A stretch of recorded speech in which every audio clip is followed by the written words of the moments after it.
of the English Defence League, Tommy Robinson, has caused fury after accusing the Finsbury Park Mosque of creating terrorists. Well, after the terror attack last night, he tweeted, "The mosque where the attack happened tonight has a long history of creating terrorists and radical jihadists and promoting hate and segregation." And he joins us now. Tommy Robinson, thanks very much for coming in this morning. You followed up that particular tweet with another one. Finsbury Park Mosque was a UK government-protected planning centre for hundreds of jihad attacks, plots which killed British soldiers and children. The fact of the matter is, Finsbury Park Mosque is a pioneering mosque doing all sorts of great community work. By implying that it's somehow involved in terrorism is actually whipping up a feeling which is not helpful, considering what happened yesterday. When you say that, all I've done was repeat what newspapers across our country have said. Those were facts. The facts are that it did create terrorists. It was a hotbed for jihadists. That's a fact. That's all I've done, was give the history, and that's from many of the newspapers, one of the newspapers you work for, Piers. So it's not me saying it. You can't innocently stand back and say, putting something so provocative out there, a historical piece of information about a mosque which is now absolutely at the forefront of counter-extremism, winning awards for the good work that it's doing on integration. You can't stand back and say, I'm putting out this rather inflammatory tweet and piece of historical information and say, oh, but all I'm doing is just stating facts. I'm stating facts. Do you know who Mohammed... What's the purpose of putting that out If there? you read in context with the rest of the tweets, the rest of my tweets, that's not in context. There's a whole flurry of tweets where I was saying how I condemn the attack as barbaric, as wrong. Do you know who Mohammed Saballah is? No? I'm sure you're about to tell us. Well, he's a trustee at the mosque. He signed the Istanbul Declaration, which called for... He's a trustee now at the pioneering mosque. He called for British troops to be killed. He signed the Istanbul Declaration. He was also a mastermind for the military campaign for a terrorist organisation, Hamas. So, and when you talk about a pioneering, do you know who Abdullah Jabbar is? No? Unfortunately, Do you know who? you can cast out all I'm not sorts casting out of a name, but criticisms and aspersions on these people. We don't have them on the programme for a right of reply. No, but I think, OK, but what I'm telling you is that hate preachers are still speaking at that mosque. Muslim Brotherhood... Which mosque? At the Finsbury Park Mosque. That's not where the attack was. No, but no, you've come on and you're talking to me about the Finsbury Park Mosque. Because it's what you tweeted about. Here's my point, Tom. Here's my point, right? I've read a lot of stuff that you've said and done. I know your history, right? I know all of it.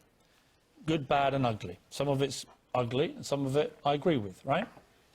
My issue with what you did yesterday was that within 1 hour of this utter lunatic, this terrorist, driving from Wales and deliberately mowing down innocent people, as it turned out, all Muslims, outside the Muslim Welfare House, not the Finsbury Park Mosque, killing one, maiming maybe 10 others, is that your first thought process was not to express sympathy for what had happened. Oh, hang on. I read the tweets in sequential order, right? That within 1 hour, your thought process was to go on the attack, to talk about another mosque, not the one that had been attacked, to talk about it in historical context of when everyone knows the Finsbury Park Mosque at the turn of the century was a bad place with Abu Hams and everything else, right? And what you were doing was fomenting hatred and almost suggesting that somehow this attack, this revenge attack, as you put it, was in somehow deserving because of the historical behaviour of certain people at a completely different mosque. Okay, that was my problem. OK, Piers. The newspaper you work for said exactly the same within an hour. Abu Hamza's mosque. Were they fomenting hate, that newspaper that you work for? Were they? Were they inciting hate? Well, I don't... Well, I'm not no, please. I don't run the Daily Mail. OK, but you've just said I was. So was the newspaper you work for who said exactly the same within an hour? I have no responsibility for the Daily Mail. I write columns for Daily Mail. Okay. I'm not asking you about the Daily Mail. OK, can I explain? I'm asking you just to simply explain why, within 1 hour of this terrorist attack, your first thought process was to go on the attack about another mosque and to point out to people that it was basically a terror hotbed of jihadis, with the clear implication that somehow what happened that night was a deserved revenge attack. Not deserved. I have gone. Well, why would you talk about... I'll talk now. I'll talk now. For 10 years, I've been banging my head and trying to prevent the situation we're in. Yeah. Now, every single mosque, I could tell you things in 10 minutes. When we look what happened in Manchester, yeah, look what happened in Manchester. This is from the Disbury Mosque where Salman Abedi went. This is a leaflet. 650,000 of these were given out to British mosques last year. Living in a society in which people have accepted Western lifestyle as their way of life brings immorality at every step. Modesty, shame and honour have no place in Western civilization. These are the views that are being perpetrated. Now, this is a book from the children's section of Didsbury Mosque. It says, "The music made me do it." Now, in this book... What does this have to do with your tweets the other night? Because we need to know what's happening in mosques. Yeah, but I'm asking you... but hang on, we can come to other mosques in a minute. And there are issues where you have rightly, in my view, flagged up issues with the more Wahhabi type of mosque preaching in this country, which I think is a serious concern. My issue with where you come from on this is driven by the fact that you appear to be an Islamophobe, somebody that is hateful of Islam. You believe that the root cause of all this is Islam, not Islamist terrorists who abuse the Quran and abuse Islam to justify their violence, right? Okay. That's my problem with where you come from. And I want to play you a video. Now, you know about... I'm going to play you the video. On the point you've just made. I need to play you the video so you can make your point. Right, let's just play a video. This is you talking about the 7/7 attacks, right? And the reason it's significant is because I want you to explain what you meant when you said this. Yep, fine. Every single Muslim watching this video on YouTube, on 7/7, you got away with killing and maiming British citizens. You got away with it. Look, here's my question for you, right? That's not just an anti-Islam statement that you're making to what was an EDL rally. This is 2011, so years after 7/7. You're saying every single Muslim... Listen to this, watch this. Let me finish my question and then I'll give you the time to answer. Every single Muslim got away with killing and maiming British citizens. That's not worded how I said it. Well, we've just heard... But that's not worded how I said it. We've just heard what you said. Every single Muslim listening to this. Right. Yeah? Every single Muslim listening to this. Right. I didn't say every single Muslim got away with it. I said so that's a context. What's the difference? Because every single Muslim listening to this, I want them to... My job as leader of the English Defence League, we were a pressure movement. I was trying to put pressure on the Islamic community to deal with their You said every problems. single Muslim. Listening to this. What's the difference? Well, I wanted every single Muslim at home to listen to this. And but you said to them, every single Muslim watching this video, you got away with killing and maiming British citizens. Let's just play it again so we can be sure. We can go over. Every single Muslim watching this video on YouTube, on 7/7, you got away with killing and maiming British citizens. You got away with it. Now, unless I'm mistaken, you are addressing all Muslims in that statement, right? Yep. You accept that? I accept that. And so my issue again to you is, it's a bit like with this guy from Wales who perpetrated this terror attack, me now doing a video and saying every single white person in Britain, right, this is, if I was a Muslim, you just got away with killing and maiming our people. Yep. What would your reaction be? I'll explain now. Piers, when I said that, which I've come out and accepted I shouldn't have said it in those words, I've already done that. The video you've just picked, why haven't you picked the video after Lee Rigby was beheaded? Where in that video, in my first speech, I said there are 600 Muslims serving in the British Armed Forces who are doing a hell of a lot more than most of us. Yeah? If you attack a Muslim when walking down the street, you're a coward. If you attack a mosque, you're a moron. So there's obviously an agenda to only pick this. That's the one video... It's not an agenda. It's one of the most... As you know, it's one of the most widely viewed videos of yours on the internet. If you Google your name, which I did yesterday, that's what comes up. And again, I say to you, Tommy, you know, I've had a lot of reaction to the column I wrote about you yesterday, or about this story, and a lot of people were agreeing with you, right? So you have a powerful and influential voice. And every single opportunity, I make a difference between the followers of Islam, people, and the idea. Okay, well, do you still... let me finish my question. Okay. Do you still believe... That's 7 years ago.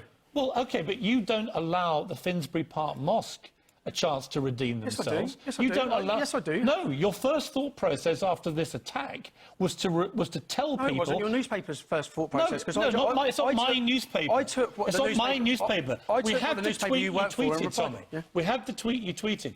That is not you moving on from Finsbury Park Mosque or allowing them to evolve or change. Okay. That is you telling everybody Finsbury Park Mosque is a jihadi terrorist hotbed, right?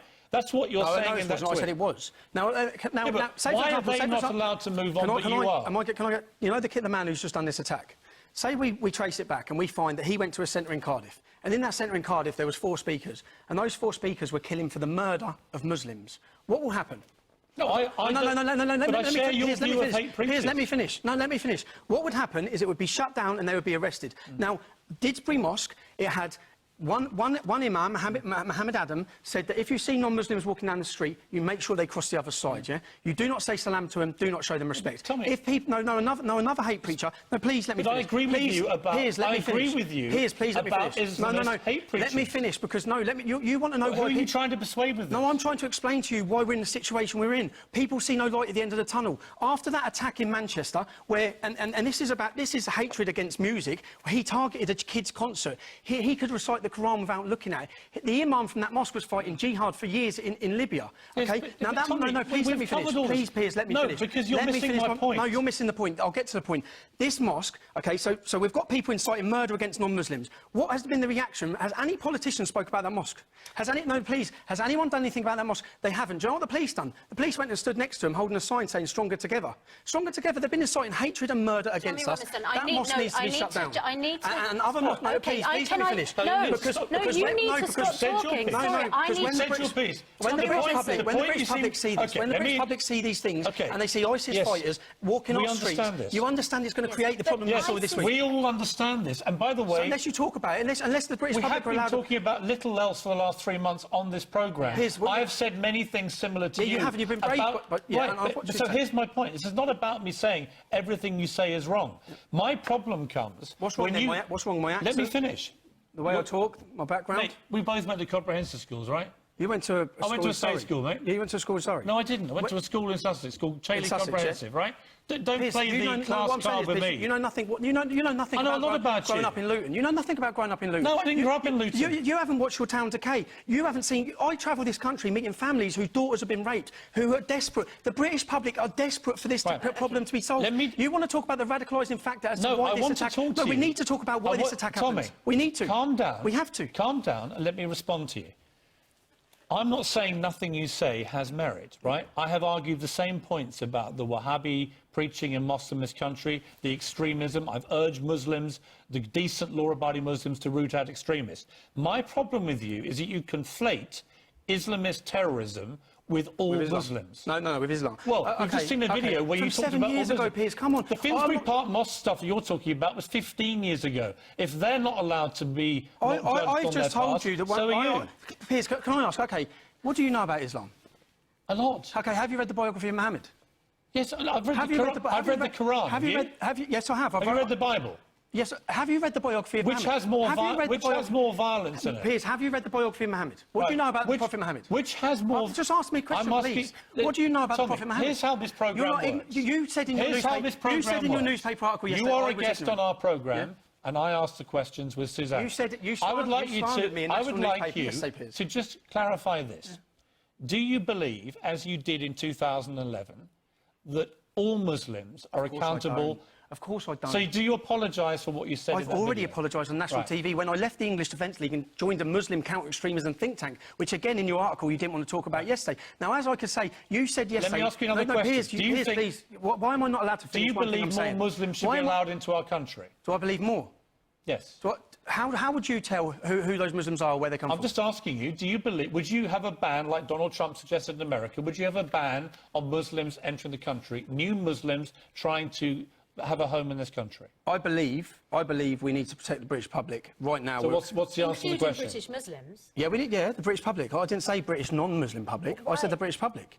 We've had three. Would you ban? We've had three terror attacks. Talker. Children are being killed. Yes, we all know what's been happening. Yes, I would. I would stop. You would ban all Muslims. I would temporarily halt Muslim immigration to this country until we get a grip of the problem. Now, again, Piers, you said in your newspaper yesterday that I was... It's not my newspaper. You said in your article yesterday to the national newspaper, you act like I was ignorant and I was stupid, OK? I was ignorant. You have not... I didn't call you either of those things. You did. I said you were violent because you have a long record of criminal convictions for violence. You led a hooligan firm at Luton. Piers, You've renamed... Your name is not even Tommy Robinson. You renamed yourself after the leader of Luton Football Club's main hooligan gang, Men in Gear, right? You accept all that, do you? Yeah, I do. I've not come here. So you have a record of I've not come here violence. to have a slandering match with you because that doesn't get this cause anywhere. I want to do a public service. I want to address the issues. I want to talk about why we've got dead kids in Manchester. I want to prevent what's happening. I haven't come here for you to... I could pick things with your history. You're a bit involved in one of the biggest media scandals in the country's history. I'm not here to do that with you. Well, I think what you've done... I think what you've done over the last 3 weeks,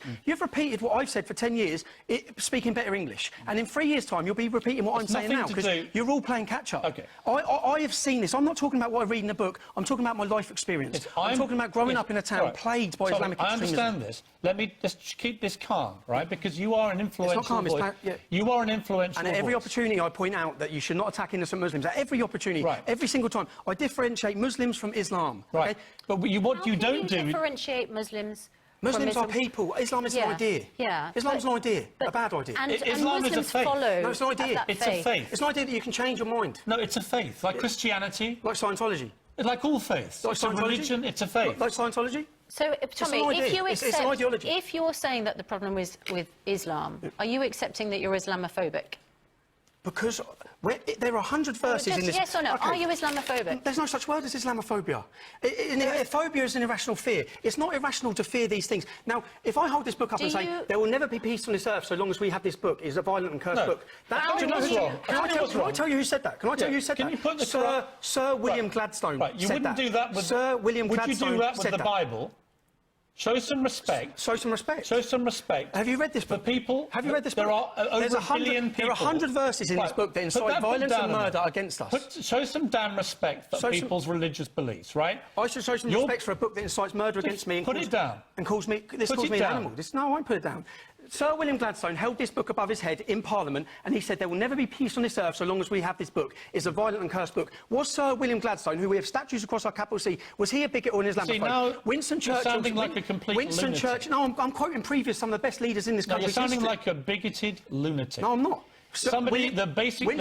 You are an Islamophobe who hates Islam. No, I don't You basically think all Muslims are to blame. We've seen you on video saying it. And what you're doing now is deliberately inflammatory. It is deliberately poisonous. How is this inflammatory? And you are having the complete opposite effect to the one that you say you have. William Gladstone. You are stirring up hatred. You are abusing people's religion. You're abusing their faith. And you're being a complete disgrace. What do you know about the Prophet Muhammad? We've established nothing. You are ignorant. I know that you're deliberately insulting people. What do you know about the Prophet? How am I insulting people? Who have deeply held religious beliefs. And you flouncing the Quran around in your hand in that disgraceful manner is outrageous. This book is the reason we are in such a mess. No. That's a reality. No, we're in this mess because people take Islam, they are terrorists, and they abuse the nature of Islam and the wording of Islam, and they perpetrate evil, and it is completely wrong. For you to try and claim that the vast majority of Muslims, who are decent, law-abiding people, to try and abuse and mock their faith and their holy book is an outrage. Their holy book. When you talk, okay, so when the sacred months are past, slay the non-Muslims wherever you find them and take them captive and besiege them and prepare for them in ambush.